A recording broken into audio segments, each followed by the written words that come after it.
चलिए सभी बच्चों को गुड मॉर्निंग। अंकित वर्मा, प्रभाकर सिंह, सभी बच्चों को गुड मॉर्निंग। जो लोग आ रहे हैं वो तेजी से लाइक करते जाएं। आज हम लोग समास की ये क्लास पार्ट 5 पढ़ेंगे। ये 5वां पार्ट आपका है समास का, और हो सकता हो आज आपका ये समास खत्म भी हो जाए। ठीक है, हम लिंक को शेयर करके क्लास को शुरू करते हैं। इसके पहले आप लोग बता दें कि कहां तक हम आपको बताए थे, किस टॉपिक तक चर्चा हुई थी, ये आप लोग बता देंगे। इसके बाद हम लोग क्लास को शुरू करेंगे।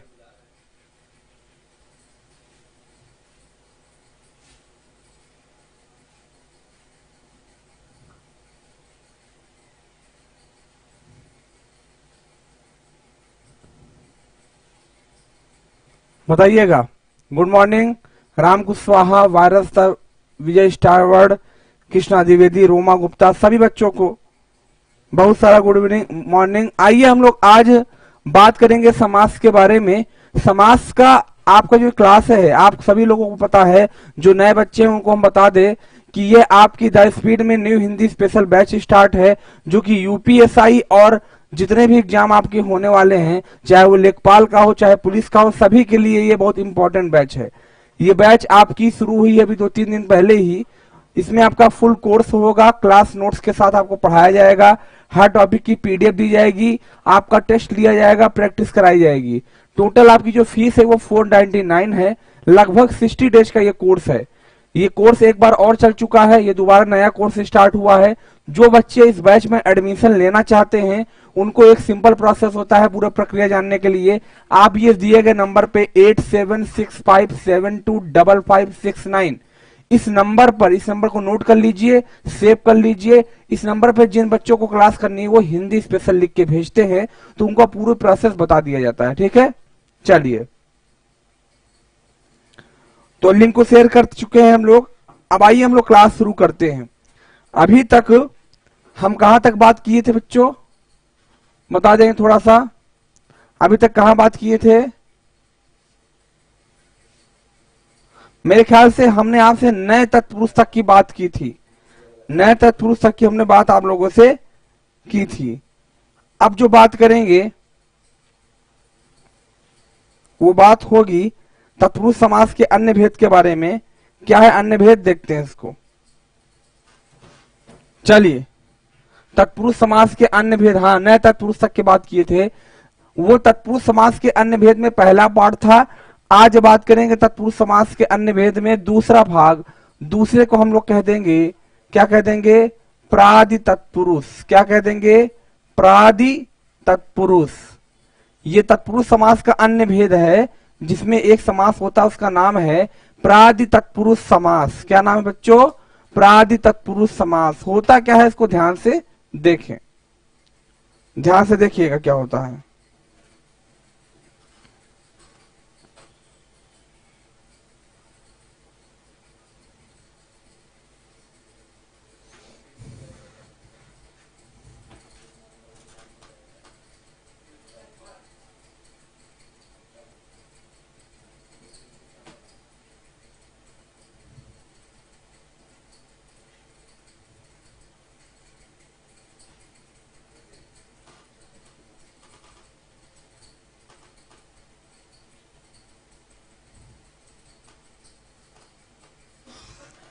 चलिए, प्रादि तत्पुरुष क्या होता है?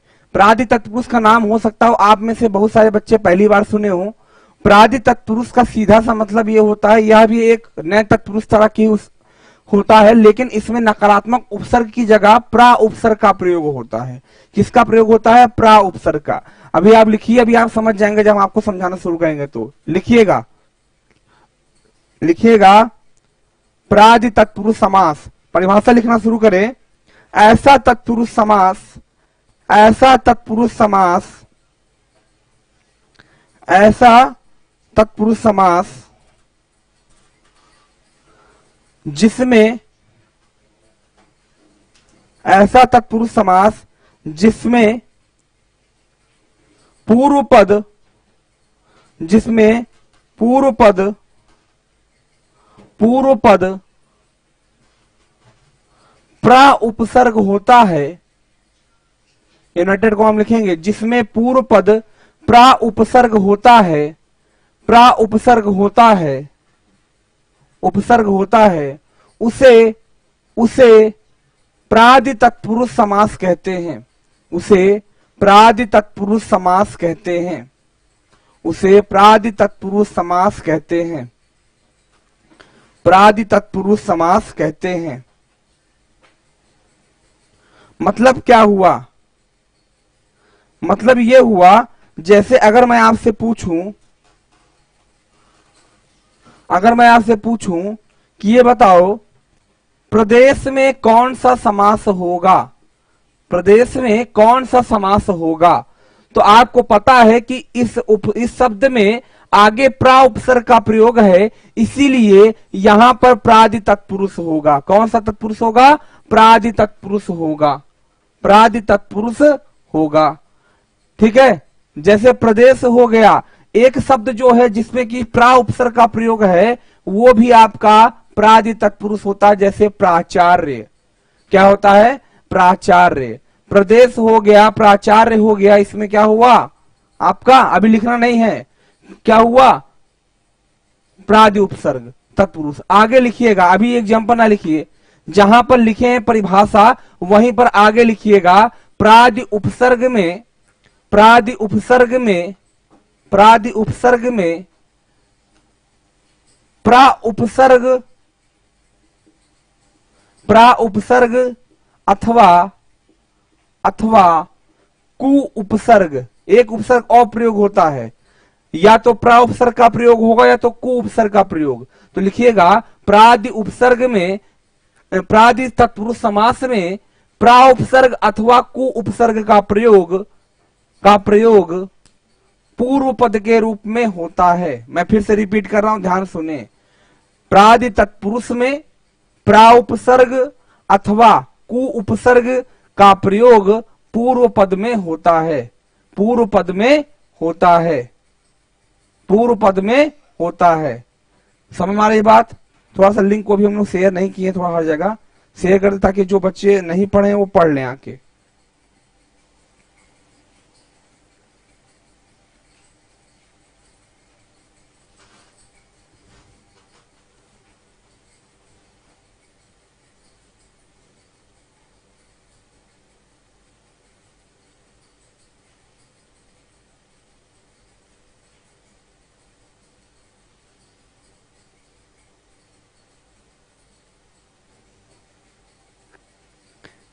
इसकी परिभाषा लिख ली हो तो बताइए, हम आगे बढ़े।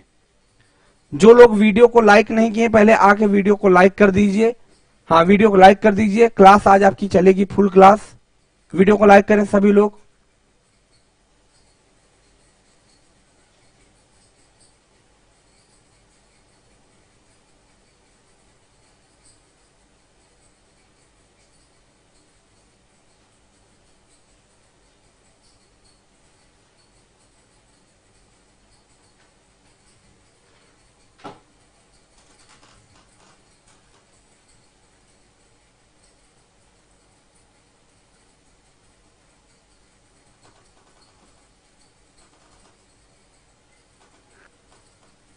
चलिए आगे हम लोग बात करते हैं। जैसे कुछ अब उदाहरण लेकर चलेंगे, ठीक है?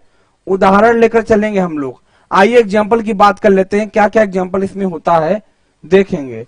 जैसे बच्चों ध्यान से देखिएगा, ये सब एग्जाम्पल इसके बहुत फेमस है। कौन से एग्जाम्पल है? जैसे प्रदेश, प्राचार्य, और मैंने कु भी बोला ना, जैसे कुपुत्र, कुपुत्र में कु उपसर्ग का प्रयोग है ना। कुसंगति, कुसंगति में क्या है आपका? किस उपसर्ग का प्रयोग है? कु उपसर्ग का। ऐसे कुख्यात, कुख्यात में भी क्या है? प्रादि उपसर्ग, प्रादि तत्पुरुष। इसी तरीके से कुकर्म, कौन सा उपसर्ग प्रयोग है? कु उपसर्ग। इन सभी शब्दों में हर एक स्थिति में प्रादि तत्पुरुष ही होता है। क्या होता है? प्रादि तत्पुरुष ही होता है, प्रादि तत्पुरुष ही होता है। इन सभी शब्दों में प्रादि तत्पुरुष ही होता है। ठीक है? वीडियो को जो लोग लाइक नहीं किए लाइक करते रहे वीडियो को। सभी लोग वीडियो को लाइक करें, सभी लोग। हाँ, कु उपसर्ग होगा, सभी लोग वीडियो को लाइक करें।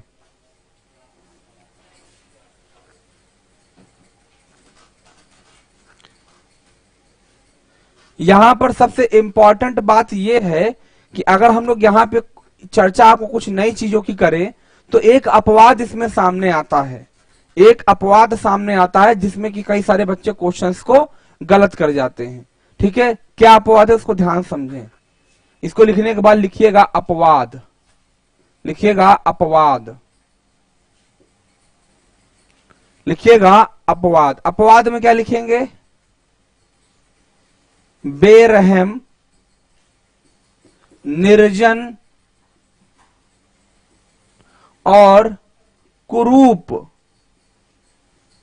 बेरहम, निर्जन और कुरूप, इन शब्दों में प्रादि बहुब्री ही होता है। एक समास होता है, बहुब्री का एक भेद होता है, उसका नाम है प्रादि बहुब्री। तो कोई अगर आपसे कभी विकल्प में ये ऑप्शन दिया हो और कोई पूछ दे कि बेरहम में कौन सा समास है या कुरूप में कौन सा, ये याद करने वाली चीज है बच्चों, याद करने वाली चीजें हैं। कुछ चीजें अपवाद में होती है, उनको याद किया जाता है। निर्जन, ये तीनों शब्द हमेशा याद रखेंगे। ये आपका किस में आता है? प्रादि बहुब्रीहि में आता है। अभी आप लोगों से पूछेंगे तो उसमें अव्ययी भाव बता देंगे लोग। क्या बता देंगे? अव्ययी भाव। लेकिन यहाँ क्या होता है आपका? प्रादि तत्पुरुष होगा। ठीक, प्रादि बहुब्रीहि होगा। इसको नोट कर लें, इसको नोट कर लीजिए।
समझ में आ गई बात? नहीं, प्रधानमंत्री नहीं होगा। प्रधानमंत्री में आपका शब्द प्रधान शब्द का प्रयोग है, समझ रहे हैं? प्रधानमंत्री में इसका प्रयोग नहीं होगा। प्रधानमंत्री में आपका अव्ययी भाव ही होगा, क्योंकि वहां पे उपसर्ग प्रधान है। समझ रहे हैं बात को? हाँ, चलिए आइए आगे नोट करते हैं हम लोग। आगे हम लोग पढ़ेंगे नंबर 3 पे अलुक तत्पुरुष समास। क्या पढ़ेंगे? अलुक तत्पुरुष समास। तो नंबर 3 डालेंगे अलुक तत्पुरुष। नंबर 3 अलुक तत्पुरुष।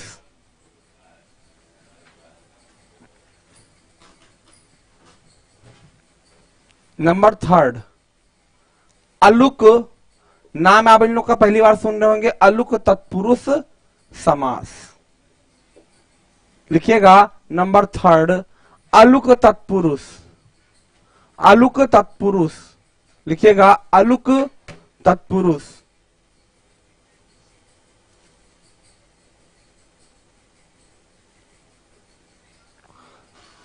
पहले पर लिख लेंगे तब हम लोग इसको समझेंगे। ठीक है, लिखिएगा अलुक तत्पुरुष में जिस तत्पुरुष समास में, जिस तत्पुरुष समास में, जिस तत्पुरुष समास में किसी भी सामासिक पद की, जिस तत्पुरुष समास में किसी भी सामासिक पद में, जिस तत्पुरुष समास में किसी भी सामासिक पद में प्रथम पद की विभक्ति का लोप नहीं होता, प्रथम पद की विभक्ति का लोप नहीं होता। जिस तत्पुरुष समास के सामासिक पद में प्रथम पद की विभक्ति का लोप नहीं होता, नहीं होता, अर्थात प्रथम पद में, अर्थात प्रथम पद में दूसरे पद की, अर्थात प्रथम पद में दूसरे पद को जोड़ने पर, अर्थात प्रथम पद में दूसरे पद को जोड़ने पर पहले पद की विभक्ति अलग नहीं होती, पहले पद की विभक्ति अलग नहीं होती, वहां अलुक तत्पुरुष होता है।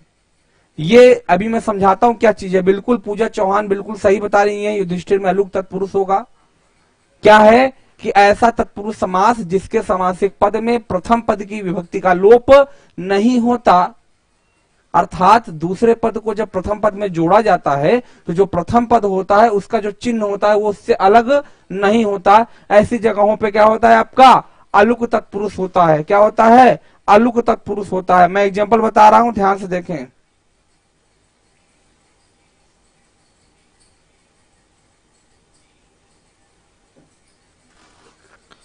जैसे मेरी बात ध्यान समझें,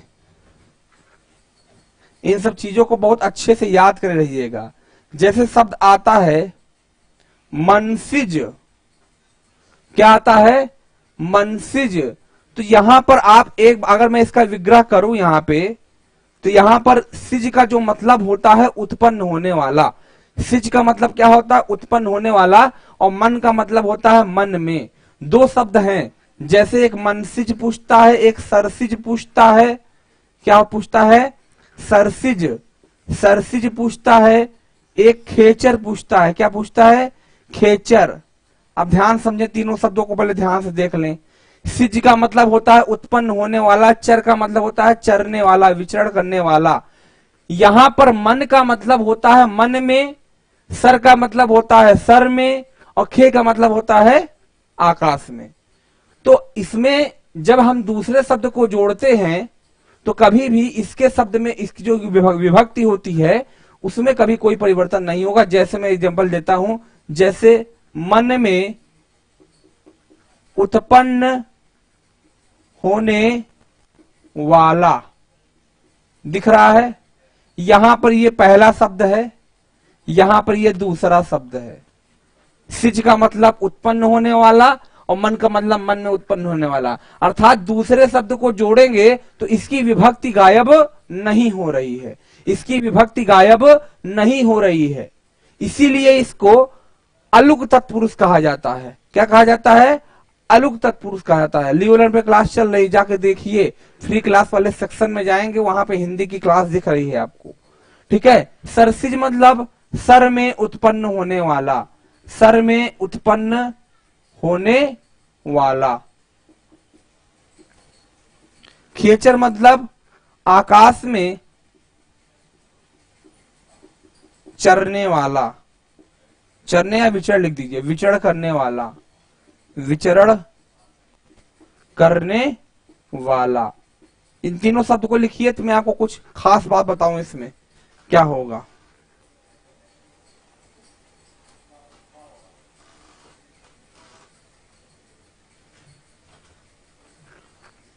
बताइए।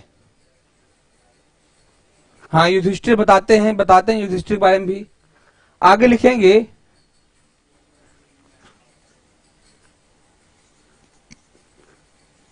युधिष्ठिर जो युद्ध में, या ऐसे लिखिए, युद्ध में स्थिर रहने वाला कौन होगा? युधिष्ठिर होंगे। ऐसे ही मृत्युंजय, क्या है? मृत्युंजय। मृत्युंजय मतलब क्या हुआ?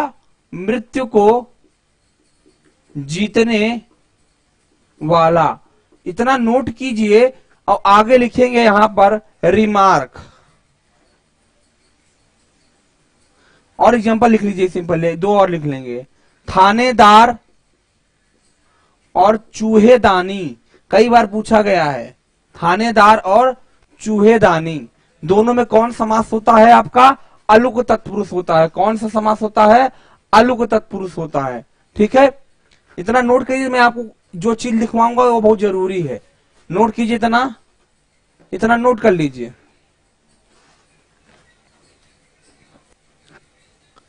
इतना नोट कर लें।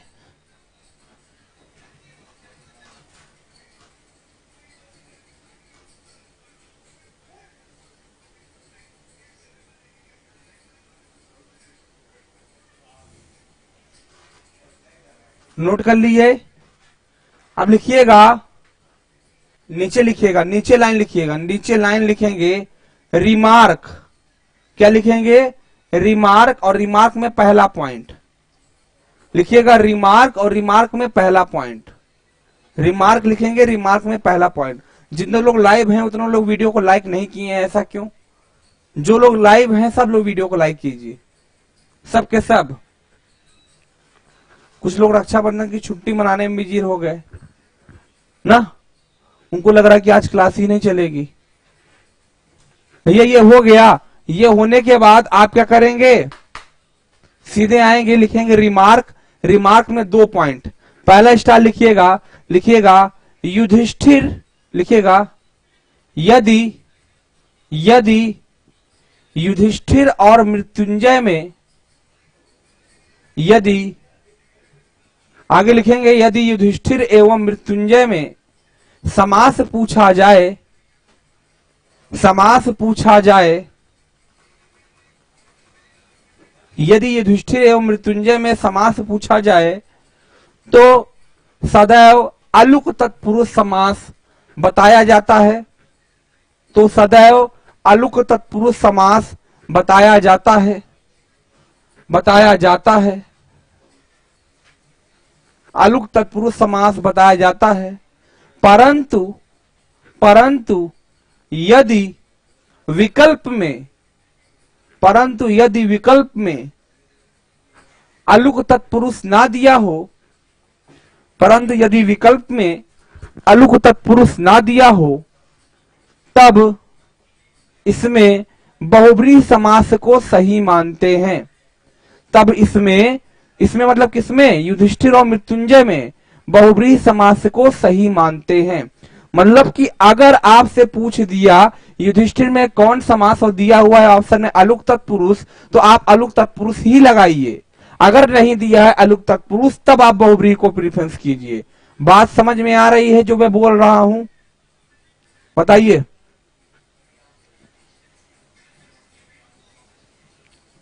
जिसको समझ में आ रहा है वो यस बोल के रिप्लाई कर दे।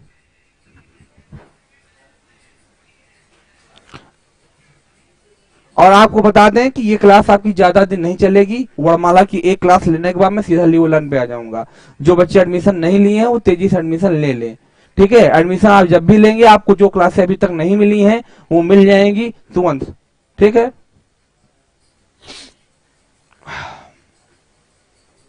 रोमा गुप्ता, शिवानी अग्रहरी, बहुत अच्छी बात है। समझ में आ रहा आप लोगों को ना? इसी में बच्चों स्टार नंबर 2 लिखेंगे, दूसरा स्टार लगा दीजिएगा, दूसरा स्टार लगाइएगा।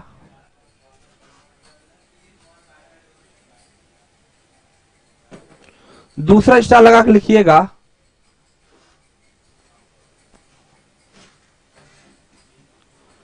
यदि थानेदार एवं चूहेदानी में, यदि थानेदार एवं चूहेदानी में समास पूछा जाए, यदि थानेदार एवं चूहेदानी में समास पूछा जाए तो पहले अलुक तत्पुरुष लगाते हैं, अलुक तत्पुरुष लगाते हैं, अलुक तत्पुरुष लगाते हैं। शिवम सिंह जी कह रहे हैं सर प्रधानमंत्री में बहुब्रीहि समास होगा या अव्ययी भाव होगा? तो इधर देखिए, प्रधानमंत्री, प्रधान एक तरीके का क्या है आपका? देखिए किसी भी शब्द में 2 समास होते हैं बच्चों, याद रखिएगा, किसी भी शब्द में 2 समास होते हैं, ठीक है? प्रधानमंत्री की बात करें तो इसमें अव्ययी भाव भी होता है और इसमें बहुब्रीहि भी होता है। लेकिन क्योंकि प्रधानमंत्री एक पद है और जो पद है ये कोई ना कोई होगा, कोई ना कोई होगा, इसीलिए प्रधानमंत्री को भी बहुब्रीहि में ही माना जाता है। शिवम सिंह याद रखिए, अगर प्रधानमंत्री पूछा जाए तो आप बहुब्रीहि ही लगाइए। होता दोनों है, होता दोनों है, लेकिन बहुब्रीहि को ही प्रीफरेंस लगाएंगे। अगर बहुब्रीहि ऑप्शन में ना दिया हो तब अव्ययी भाव लगाएंगे। बात समझ में आ गई? हाँ, दूसरा लिखिएगा थानेदार एवं चूहेदानी में अगर समास पूछा जाए तो पहले अलुक तत्पुरुष समास लगाते हैं, अलुक तत्पुरुष समास लगाते हैं, अलुक तत्पुरुष समास लगाते हैं। परंतु यदि अलुक तत्पुरुष विकल्प में ना दिया हो, परंतु यदि अलुक तत्पुरुष विकल्प में ना दिया हो, तब चूहेदानी में संप्रदान तत्पुरुष व थानेदार में संबंध तत्पुरुष को सही मानते हैं। बिल्कुल नई चीजें बता रहा हूं आपको, ये नई चीजें आपको कहीं मिलेगी नहीं। तब चूहेदानी में संप्रदान तत्पुरुष को सही मानते हैं और थानेदार में संबंध तत्पुरुष को, बात समझ में आ गई होगी, नोट कर लीजिए।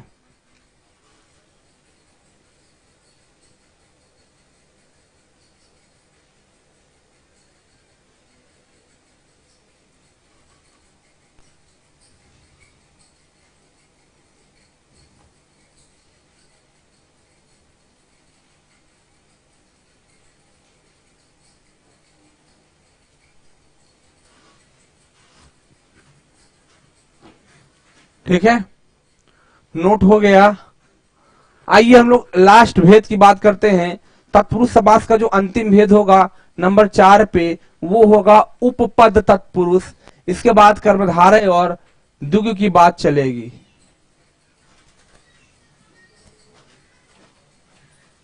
लिखिएगा नंबर 4 उपपद तत्पुरुष। ऐसे बच्चों होता तो बहुत सारे भेद हैं, उपतत्पुरुष, इसके उपपद के भी बहुत सारे भेद होते हैं, लेकिन आपको वो मेन चीजें पढ़ना जो परीक्षाओं में पूछा जाता है। ठीक है, तो लिखिएगा उपपद तत्पुरुष। उपपद, अब यहां पे बात आती है कि उपपद का मतलब क्या हुआ, तो लिखिएगा उपपद का तात्पर्य है, अगर ऑप्शन में दोनों हो तो पहले अलुक तत्पुरुष लिखवाए तो गया ना। अगर ऑप्शन में दोनों दिया हो तो पहले चूहेदानी और थानेदार में अलुक तत्पुरुष को ही प्रीफर करेंगे। लिखिएगा उपपद तत्पुरुष में, एक मिनट रुकिए, जिन बच्चों को क्लास करना है उनको तो बताया नहीं गया।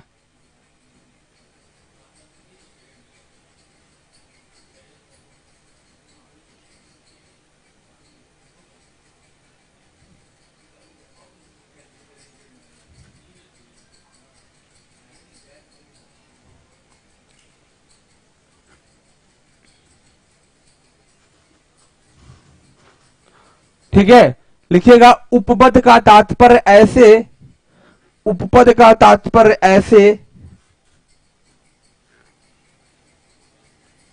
पद से है, उपपद का तात्पर्य ऐसे पद से है जिनका प्रयोग किसी वाक्य में, उपपद का तात्पर्य ऐसे पद से है जिनका प्रयोग वाक्य में स्वतंत्र रूप से अकेले नहीं किया जा सकता, जिनका प्रयोग वाक्य में स्वतंत्र रूप से अकेले नहीं किया जा सकता। उपपद का तात्पर्य ऐसे पद से है जिनका प्रयोग स्वतंत्र रूप से किसी वाक्य में नहीं किया जा सकता। और जैसे एग्जांपल देख ले, लिखेंगे जा, गा, दा, धी, पा, ज्ञा, चर, कर, भर और धर। ये ऐसे शब्द हैं जिनका प्रयोग हम लोग किसी वाक्य में सिंगल नहीं कर सकते, अकेले में नहीं कर सकते। उन्हीं को क्या कहा जाता है, उपपद। अभी बताएंगे, परिभाषा इसकी लिखवा रहे हैं तो आपको मैं बता रहा हूं। लिखिएगा इसमें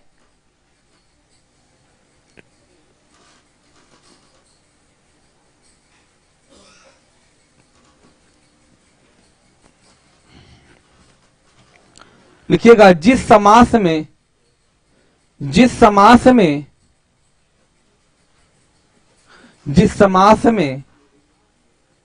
दूसरा पद, जिस समास में दूसरा पद उपपद हो, जिस समास में दूसरा पद उपपद हो, वहां पर उपपद तत्पुरुष होता है। जिस समास में दूसरा पद उपपद हो वहां पर उपपद तत्पुरुष होता है, मतलब जिसमें दूसरे पद के रूप में इन सब का प्रयोग किया जाए, वहीं पे आपका उपपद होगा। देखते हैं क्या क्या है, लिखिएगा एग्जाम्पल के रूप में। जैसे जैसे जलज, पहला शब्द जल है, दूसरा जा जो कि उपपद है, क्या होगा? जल में उत्पन्न होने वाला। दूसरा क्या है? जलद, अर्थात जल को देने वाला। जलज में कौन समास भैया? जलज में भी उपपद तत्पुरुष और जलद में भी उपतत्पुरुष।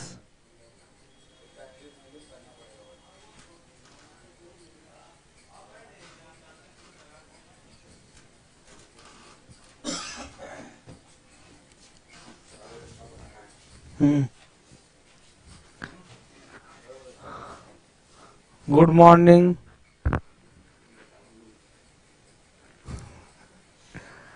ऐसे अगर बात करें, जैसे मधुप, मधुप पा का मतलब होता है पीने वाला, मधु को पीने वाला, मधु को पीने वाला। यहां पर भी उपपद की ही बात कही गई है। ऐसे अगर नंबर 4 बात कर ले, जैसे जलचर, जलचर मतलब जल में चरने वाला, जल में विचरण करने वाला, लिख दीजिए विचरण करने वाला। तो ऐसे जगहों पर जहां पर दूसरा पद उपतत्पुरुष उपपद हो, वहां पर हमेशा उपपद तत्पुरुष समास होता है। कौन समास?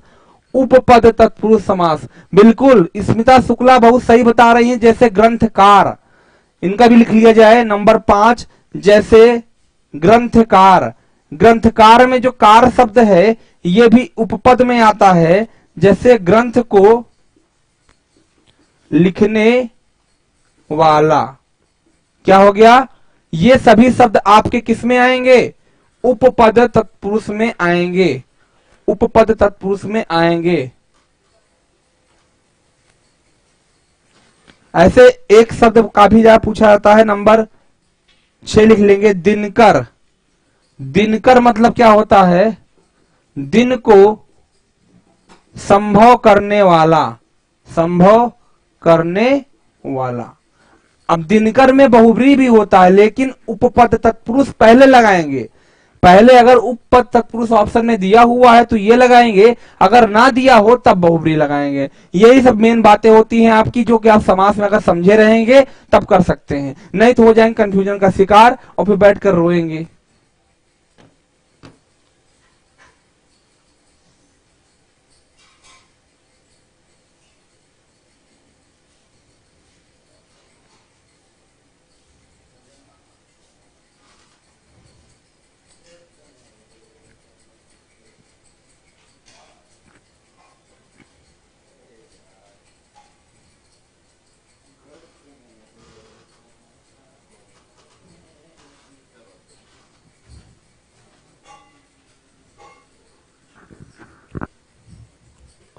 यहां तक आप लोग समझ में आ गई बात?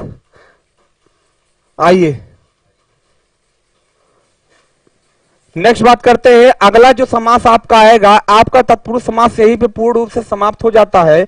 जो 5वें नंबर पे समास आएगा उसका नाम है द्विगु समास। क्या नाम है? द्विगु समास। शुरू से आप लोग पढ़ते चले आए हैं द्विगु समास के बारे में। तो नंबर 5 डालिएगा, नंबर 5 डालेंगे द्विगु समास। क्या डालेंगे? द्विगु समास। सबको पता है कि संख्यावाची शब्द का प्रयोग होता है यहां पे ना। द्विगु समास, द्विगु समास में लिखना शुरू करेंगे। द्विगु समास, द्विगु समास, द्विगु समास में लिखना शुरू करें। लिखिएगा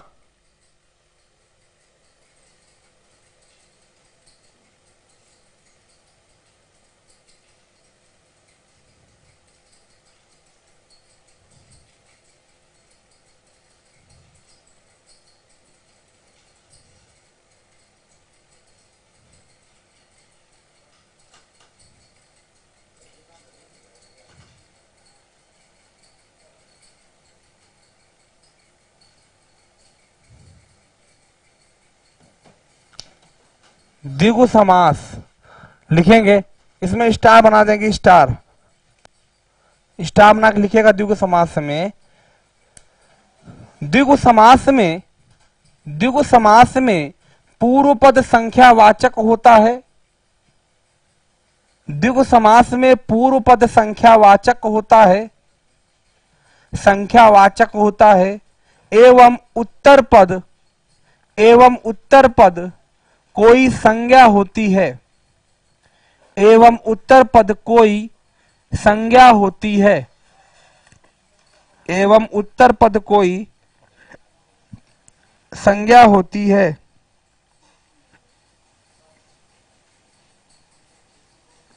संज्ञा होती है। सेकंड पॉइंट लिखेंगे, पॉइंट नंबर सेकंड, जय जय जय हिंद जय प्रकाश उत्तर प्रदेश पुलिस। मजा आ जाता है सर आपसे पढ़ने में, बहुत अच्छी बात है। जय प्रकाश जी आप भी देश सेवा में लगे हुए हैं और पढ़ाई भी कर रहे हैं, अच्छी बात है। ठीक है, लिखिएगा द्विगु समास में, इसी में लिखिएगा। पहला पॉइंट लिख लिए हम लोग क्या, कि पूर्व पद संख्यावाचक होता है और उत्तर पद क्या होता है आपका, कोई संज्ञा होती है। सेकंड पॉइंट लिखिएगा, सेकंड पॉइंट, कभी कभी, कभी कभी उत्तर पद भी संख्यावाचक हो जाता है। कभी कभी उत्तर पद भी संख्यावाचक हो जाता है। सेकंड पॉइंट है ये, कभी कभी उत्तर पद भी संख्यावाचक हो जाता है। तीसरा पॉइंट लिखेंगे, पॉइंट नंबर थर्ड, द्विगु समास, द्विगु समास संख्या अथवा संख्या समूह को का बोध कराता है। द्विगु समास संख्या अथवा संख्या समूह का बोध कराता है, मतलब कभी संख्या का भी बोध करा सकता है और कभी संख्या समूह का भी बोध करा सकता है। जैसे अगर आपको हम बोले पंचामृत मतलब 5 अमृतों का समूह, तो ये क्या हुआ, एक समूह बता रहा है। ठीक है, हाँ चतुर्भुज, चतुर्भुज में आपका बहुब्री पहले होगा, तब आपका द्विगु होगा। हाँ त्रिलोक।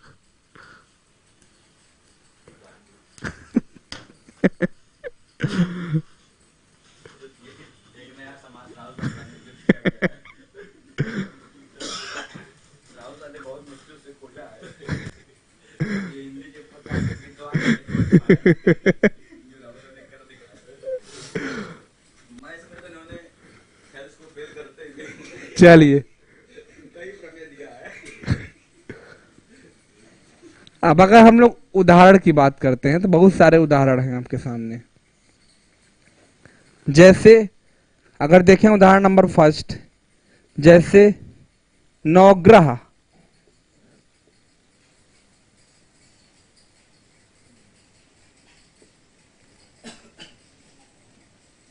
इसको ऐसे लिखिए नवग्रह। नवग्रह मतलब 9 ग्रहों का समूह, 9 ग्रहों का समूह। अगला लिखेंगे नंबर 2, जैसे पंचामृत। पंचामृत मतलब 5 अमृत का समूह। आपको पता है कि जो चीज मिलाते हैं पंचामृत में सब अमृत के समान माना जाता है। ठीक है, नंबर थर्ड लिखेंगे, जैसे त्रिभुज। त्रिभुज में क्या है, देखिए पहला पद संख्यावाचक हो रहा है और दूसरा कोई संज्ञा है, तो त्रिभुज मतलब 3 भुजाओं वाला त्रिभुज हुआ ना। संख्यावाचक में आया, क्या आया, त्रिभुज आया।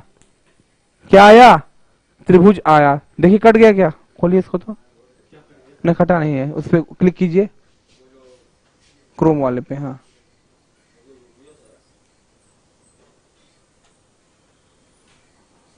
कमेंट कहाँ गई, कटा तो हमको क्या पता। लाइट कटी है क्या, यूट्यूब चल रहा है।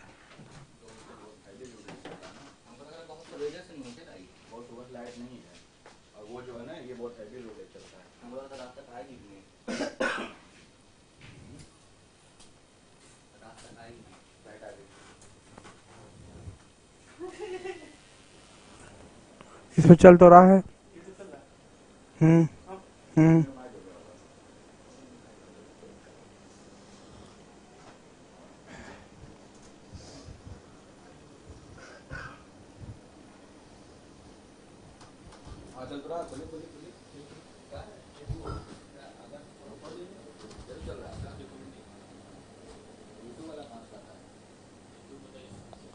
चलिए, बहुत सारे एग्जाम्पल आप लोग बता रहे हैं, इसको लिखते रहिए।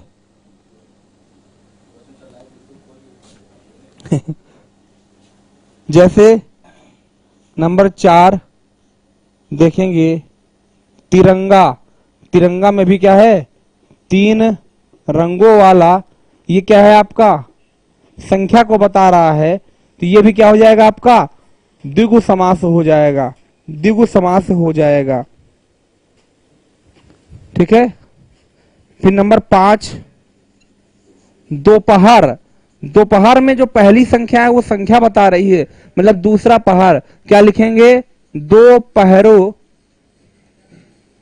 दो पहरों का समाहार। समाहार का मतलब होता है समूह, दो पहरों का समाहार।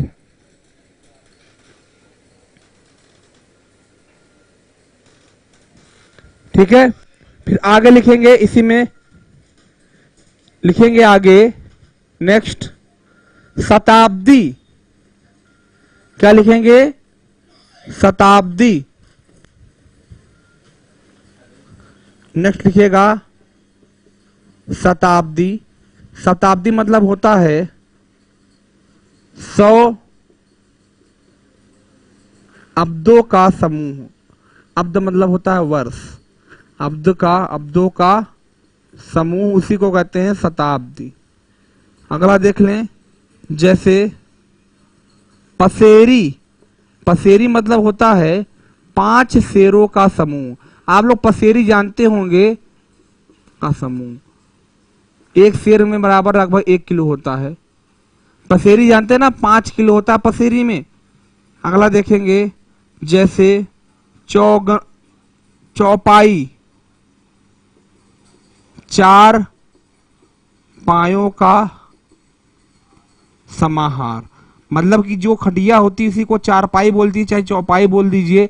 चौपाई न लिखिए, 4 पाई लिख लीजिए, 4 पाई, 4 पाई वही बोला जाता है। ठीक है। त्रिभुज भी आपका हो गया। इतना लिखिए, तो मैं आपको और सारे एग्जाम्पल लिखवाता हूं।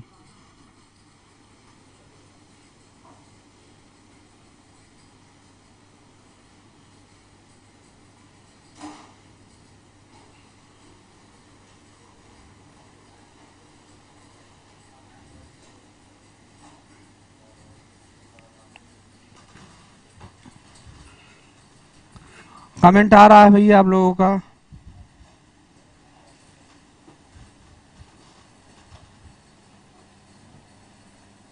पंच तत्व, बिल्कुल बिल्कुल सही। अभी हम बता देते हैं, रुकिए। 50, 61 इन सब में आपका द्विगु नहीं होता। अभी मैं बताता हूं, वेट कीजिए, मैं बताता लिखवाता हूं, कोई चीज छोड़ेंगे नहीं। आगे और लिखेंगे कुछ स्पेशल शब्द, लिखेंगे कुछ स्पेशल शब्द।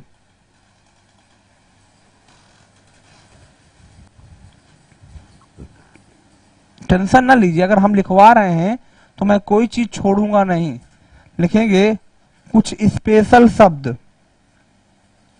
कुछ स्पेशल शब्द, उसको लिख ले स्पेशल शब्द में। जैसे देखेंगे, सतसई, सतसई, चौमासा, अष्टाध्यायी, अष्टाध्यायी मतलब 8 अध्याय वाला, सप्ताह, सप्ताह, दुधारा, दुधारा, पसेरी, पसेरी,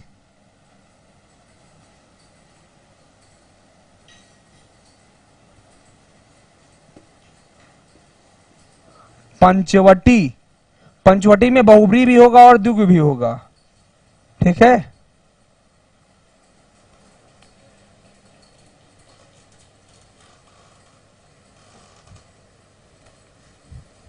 और देख लें, नवग्रह, नवरत्न, चौराहा, शतक, ये सभी आपके कुछ स्पेशल शब्द हैं। ठीक है,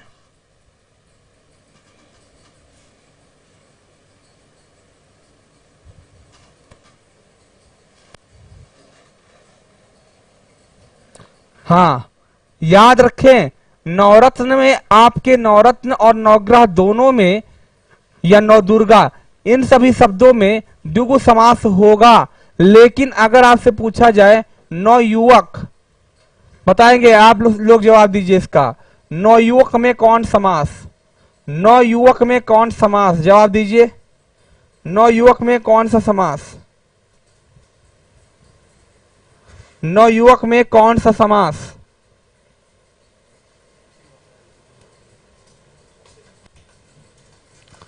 क्वेश्चन पूछे, क्वेश्चन का जवाब दीजिए, इसको नोट कर लीजिए और आगे लिखिए नवयुवक में कौन सा समास।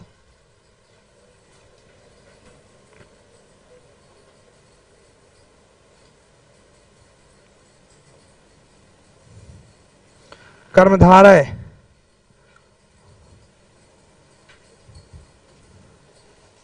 बिल्कुल सही, शिवानी अग्रहरी बिल्कुल सही बता रही हैं, कर्मधारय। प्रवेश यादव, आपकी प्रॉब्लम सॉल्व कराई दी जा रही है, उसके लिए परेशान ना होइए, वो हमने भेज दिया वहां पे। बिल्कुल कर्मधारय होगा, क्यों बताएंगे आगे कर्मधारय क्यों होगा। जो पूछना है त्रिनेत्र में, त्रिनेत्र में जब कभी भी पूछेगा तो पहला प्रीफरेंस आपका बहुब्री होना चाहिए। अगर बहुब्री विकल्प में नहीं दिया है तब ऐसी जगहों पे आप द्विगु लगाएंगे। ठीक है, मैं कुछ इंपॉर्टेंट नोट लिखवा रहा हूं, उसको आप लोग लिखेंगे रिमार्क, रिमार्क, और रिमार्क के नीचे लिखेंगे स्टार बना करके द्विगु और कर्मधारय दोनों होगा। द्विगु नहीं होगा, नवयुवक में कभी द्विगु नहीं होगा। जो बता रहे हैं द्विगु वो गलत हैं, हमेशा और हमेशा कर्मधारय ही होगा। मैं यहां पे एक नोट लिखवा रहा हूं, नोट लिख लेंगे 31, 61, 55 व 50, ये चारों शब्द याद रखिएगा। जितनी संख्याएं होती हैं सभी में द्विगु समास होगा, केवल 4 संख्याओं को छोड़ करके। ये चारों संख्याएं जो हैं 31, 61, 55 और 50, क्या है 31, 61, 55 व 50। इन संख्याओं में लिखिएगा, आगे लिखिएगा, इन शब्दों में सदैव द्वंद्व समास होता है। कभी द्विगु लगाने की गलती मत कीजिए, इन शब्दों में सदैव द्वंद्व समास होता है। ये नियम है, क्योंकि कई तरह के समास बनते हैं, तो नियम के अनुसार निकाल के ये चारों शब्द आपको याद रखने हमेशा, 31, 61, 55 और 50, 31, 61, 55 और 50।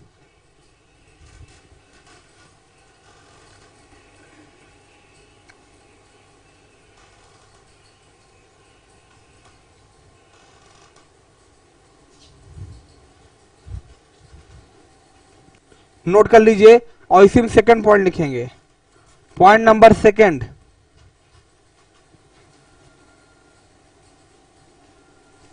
पॉइंट नंबर सेकंड लिखिएगा।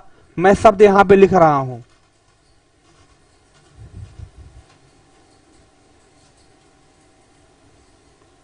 लिखिएगा पॉइंट नंबर सेकंड, लिखेंगे दशानन,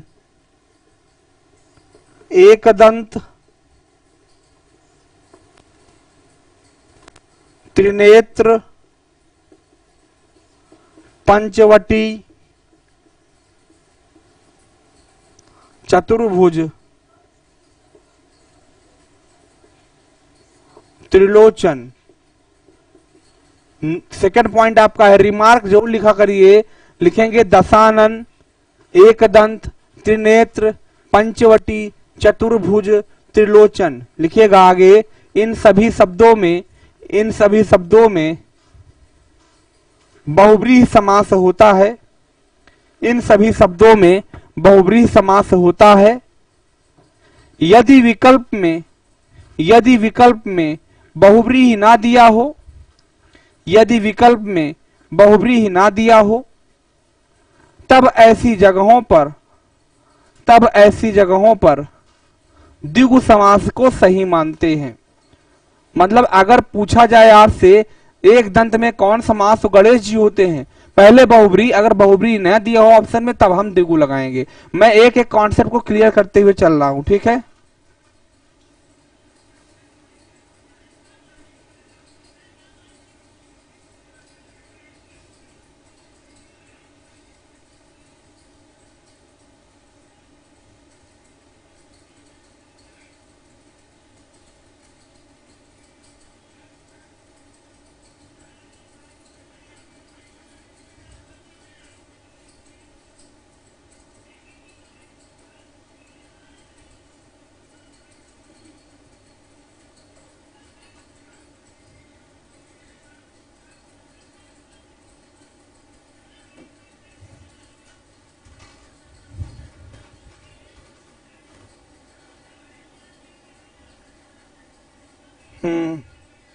जो लोग अभी वीडियो को लाइक नहीं, वीडियो को लाइक कर देंगे। सर फिर से रिपीट कर दीजिए, हम बता रहे हैं, फिर से रिपीट कर रहे हैं, लिखिएगा।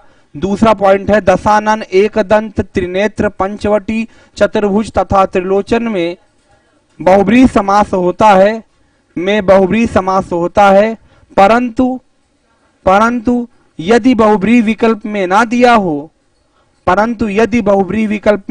हो, तब ऐसी स्थिति में द्विगु समास को सही मानते हैं।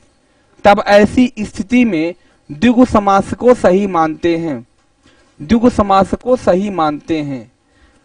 ये बात समझ में आ गई। आइए हम लोग लास्ट पढ़ लेते हैं, वो आपका कर्मधारय समास है। और कर्मधारय समास समाप्त होने के बाद समास की भी समाप्ति हो जाएगी।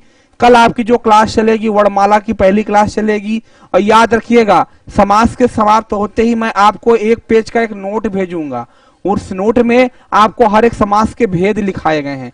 आपको भेद पढ़ने की आवश्यकता नहीं है, केवल भेदों के नाम याद रखिए बस, कि द्वंद्व कितने प्रकार के होते हैं, कर्मधारय कितने प्रकार के होते हैं। तो वो मैं आपको टेलीग्राम पे भेज दूंगा। टेलीग्राम पे सभी लोग ऐड रहिएगा, बाकी मेरे व्हाट्सएप नंबर पे ऐड रहिएगा, मैं वहां पे भेज दूंगा। आइए हम लोग बात करते हैं नंबर 6 और अंतिम समास की बात करते हैं। उसका नाम है कर्मधारय समास। क्या नाम है? कर्मधारय समास।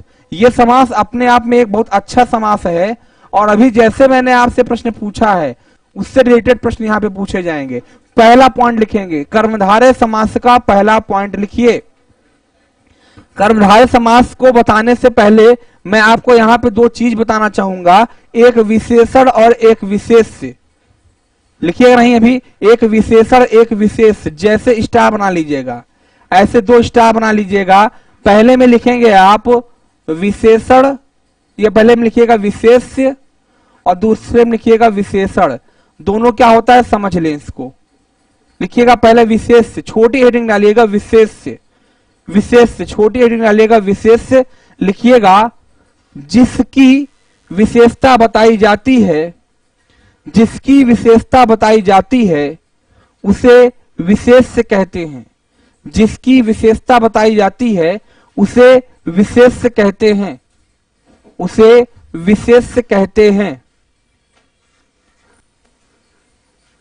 ब्रैकेट में लिख लेंगे संज्ञा अथवा सर्वनाम। संज्ञा अथवा सर्वनाम मतलब संज्ञा या सर्वनाम ही विशेष्य का कार्य करती हैं। मैं भी समझा देता हूं, इसको पढ़ेंगे तो अच्छी बात है। दूसरा लिखिएगा विशेषण।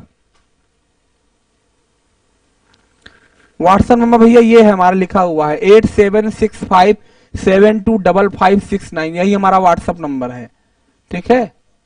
हाँ, जिनको एडमिशन लेना हो वो इसी पे हिंदी स्पेशल लिख के भेजते हैं। विशेष और विशेषण। दूसरा लिखिएगा विशेषण, लिखिएगा ऐसा शब्द जो विशेष्य की विशेषता बताए, ऐसा शब्द जो विशेष्य की विशेषता बताए उसे विशेषण कहते हैं, उसे विशेषण कहते हैं।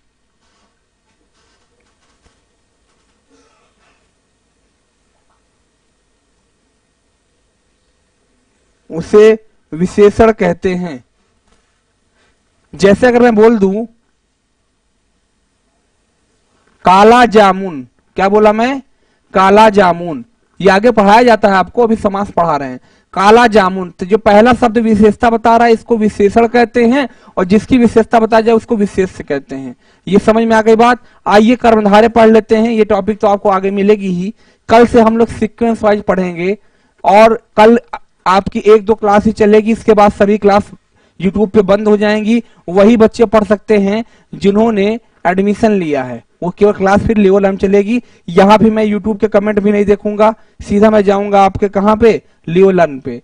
तो अब आइए कर्मधारय समास के बारे में पढ़ते हैं। स्टार बनाइएगा, लिखिएगा कर्मधारय समास में, लिखेंगे कर्मधारय समास में, कर्मधारय समास में पूर्व पद, पूर्व पद कोई कोई विशेषण होता है, पूर्व पद कोई विशेषण होता है, एवं उत्तर पद कोई विशेष्य होता है। कर्मधारय समास में पूर्व पद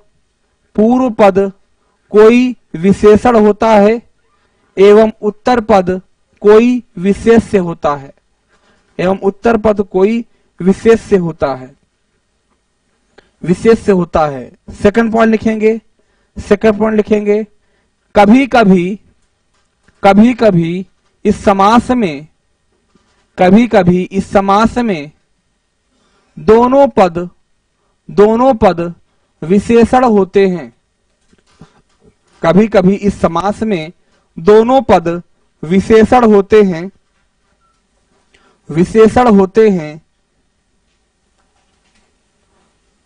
थर्ड पॉइंट लिख लीजिए, कर्मधारय समास में, कर्मधारय समास में सदैव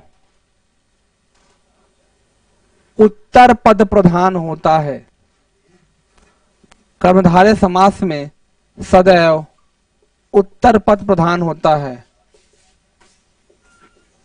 देखिए बच्चों, ये मेरा व्हाट्सएप नंबर है, जिन बच्चों को एडमिशन लेना होगा हिंदी में, वो मुझे हिंदी स्पेशल लिख करके इस पे व्हाट्सएप कर देंगे। फिर से बता रहा हूं, 8765725569 मेरा व्हाट्सएप नंबर है। और जिन बच्चों को हिंदी में एडमिशन लेना हो वो, क्योंकि 1-2 दिन क्लास और चलेगी यूट्यूब पे, इसके बाद सभी ऑनलाइन पेड पे हो जाएंगी, ठीक है। फिर पढ़ते रहिएगा जहां से पढ़ना होगा आपको, ठीक है। इस पे आपको हिंदी स्पेशल लिख के व्हाट्सएप कर देना है। तो आइए, उत्तर पद प्रधान होता है। एग्जाम्पल की बात कर लेते हैं, एग्जाम्पल। हाँ बिल्कुल, अब सिद्दीकी जी आपको प्रिपरेशन करना है तो करिए अच्छे से, कोई दिक्कत नहीं है, ठीक है। जैसे देखेंगे एग्जाम्पल में, एग्जाम्पल में देखेंगे जैसे नील कमल, नील कमल, ध्यान दीजिएगा पहला शब्द क्या है, विशेषण है ना, नील मतलब नीला, दूसरा कमल है, अर्थात इसका विग्रह करेंगे तो क्या है, नीला है जो कमल, नीला है जो कमल। दूसरा देखिए चंद्रमुख, पहला विशेषण है, चंद्र जैसा मुख। नंबर थर्ड देखिए, जैसे महात्मा, महात्मा मतलब महान है जो आत्मा, महान है जो आत्मा। इसमें क्या हुआ आपका, पहला शब्द क्या है आपका, विशेषण है, दूसरा विशेष। नंबर 4, जैसे सदगुण, सदगुण मतलब अच्छा गुण, क्या हुआ आपका, पहला शब्द क्या होगा, विशेषण हो गया। नंबर 5 लिखेंगे नौ युवक, नौ युवक जान लीजिए, नौ संख्या नहीं बता रहा है, नौ विशेषता बता रहा है, अर्थात नया है जो युवक, मतलब नया है जो युवक। यहां पे नौ का मतलब संख्या नहीं, क्या होगा आपका, नवीन होगा, ठीक है। आगे देखेंगे जैसे, जैसे महादेव, महादेव में बहुब्री भी होगा, पहले बहुब्री लगाएंगे फिर इसके बाद कर्मधारय। महान है जो देव, महान है जो देव, कौन समास हुआ आपका ये बताइए, कर्मधारय समास हुआ, कर्मधारय समास हुआ। इसको इतना लिखें। आइए हम कुछ स्पेशल शब्द लिखा देते हैं आपको इसमें भी, और फिर क्लास यहीं पे और कर देंगे, ठीक है। इसको यहाँ इतना लिख ले,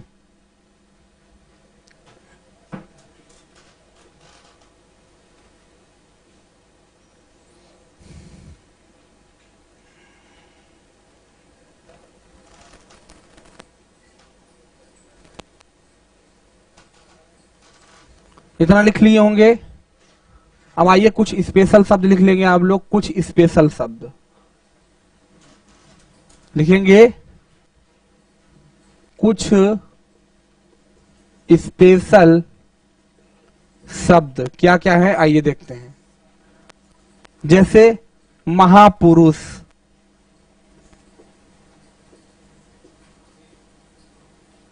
महात्मा, नीला वस्त्र,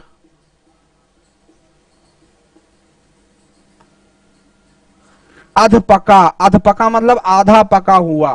पहला शब्द विशेषा बता रहा, दूसरी विशेषता। छोटा भाई, और देखें श्वेत पत्र मतलब सफेद पत्र। कृष्ण सर्प, कृष्ण सर्प मतलब काला सांप। नीलकंठ, नीलकंठ में पहले बहुब्री होगा तब कर्मधार है। नील कमल ये भी लिखवाया जा चुका है। नील गाय, और देख लें, यहां तक तो मैं आपको बता दिया। अब याद रखिए दूसरा जो मैंने पॉइंट लिखवाया है आपसे कि कभी कभी दोनों पद क्या होते हैं आपके, दोनों पद विशेषण होते हैं। तो उसका मतलब क्या हुआ आपका, जैसे लाल पीला, गोरा काला। अब आपसे कोई पूछे अगर लाल पीला में कौन समास, तो आप बताएंगे द्वंद्व समास, गलत हो जाएगा। कुछ किताबें भी गलत लिखती हैं, लेकिन लाल पीला में दोनों पद विशेषण हैं और दोनों पद विशेषण कर्मधारय में ही होते हैं। आप कर्मधारय को ही सही बताइए, समझ रहे, लाल पीला और गोरा काला अगर पूछ दे, ऑप्शन ने पहले अगर कर्मधारय दिया हो तो, नहीं दिया हो तब द्वंद्व लगाइए। मेरी बातों को समझ गए अच्छे तरीके से। मैंने समास की जितनी भी क्लासें ली, 5 क्लासें समास की चली, ठीक है। समझ में आ गई बात, यस बोल के रिप्लाई कर दे अगर समझ में आ गई हो क्लास।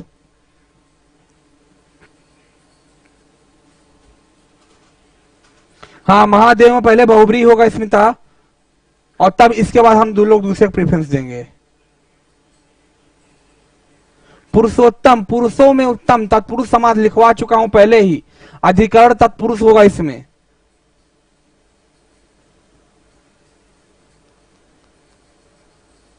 समझ में आ रहे ना। आपको समास, जितने भी समास हैं मैंने बहुत अच्छे तरीके से पढ़ाया। पहली टॉपिक आपकी खत्म हो गई। अब यहां से हम लोग कल से सीक्वेंस वाइज चलेंगे। ये तो एक डेमो क्लास के रूप में मैं पहला ये टॉपिक में इसलिए शुरू किया ताकि आप सभी लोगों को लगे कि हाँ हिंदी में कुछ दम है। वर्णमाला से, क्योंकि वर्णमाला कॉन्सेप्चुअल टॉपिक है, उसमें लिखवाना ज्यादा है समझाना कम है। इसमें समझाना ज्यादा था लिखवाना कम है, इसीलिए मैं आपको समास शुरू किया था। समझाने वाली चीज मैं कितना बेस्ट समझा सकता हूं उसको मैं समास में ही क्लियर कर सकता था, इसलिए मैंने आपको समास पढ़ाया। कल से अब हम लोग सीक्वेंस वाइज चलेंगे। वर्णमाला, वर्णमाला के बाद शब्द, शब्द के बाद वाक्य, वाक्य के बाद लिंग, फिर वचन, फिर कारक, विभक्ति, संज्ञा, सर्वनाम, क्रिया विशेषण, इसके बाद संधि, समास, रचन, अलंकार, हिंदी साहित्य का इतिहास, दुनिया भर की जो चीजें हैं पढ़ेंगे। लेकिन अब वही बच्चे पढ़ पाएंगे, 1-2 क्लास और मैं चलाऊंगा यूट्यूब पे। अब वही बच्चा पढ़ पाएगा जिसने एडमिशन लिया है, 499 रुपीज लेकर जिसने एडमिशन लिया है। आप लोगों को एडमिशन लेना हो तो मेरे नंबर पे जो नंबर लिखा हुआ है हिंदी स्पेशल लिख के भेजिए, मैं पूरा प्रोसेस वहां पे भेज देता हूं। फिर भी समझ में ना आए तो हमको कॉल कर लीजिए, मैं पूरा प्रोसेस बता दूंगा, कैसे आपको फीस कटाना है, कैसे आपको फीस पेमेंट लेना है, सब कुछ बता देंगे, ठीक है। क्योंकि ज्यादा दिन नहीं, फिर आप इसी तरीके से वैकेंसी आएंगी जाती रहेंगी और आप लोग 2-2, 3-3 क्लास करके बस बैठे रहेंगे घर पे, ठीक है। 499 कितना ज्यादा होता है ये आप लोग खुद जानते हैं। इतने में जियो का 1 साल 1 बार का रिचार्ज भी नहीं होता, ठीक है। फीसें सस्ती की गई हैं इसीलिए ताकि आप पढ़ सकें, ओके। क्या प्रॉब्लम है आयात सिद्दीकी, क्या प्रॉब्लम है आपको बताइए, क्या दिक्कत आ गई। काली मिर्च, काली मिर्च में भी कर्मधारय होगा।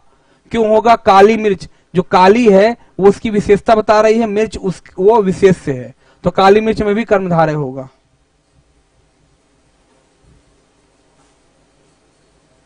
जिसको जो दिक्कत हो ये मेरा नंबर लिखा हुआ है, मेरे नंबर पे हमसे बात कर लेगा, ठीक है। Pravesh Yadav, thank you dear, thank you. Teaching skill अच्छी है, चलिए अच्छी बात है।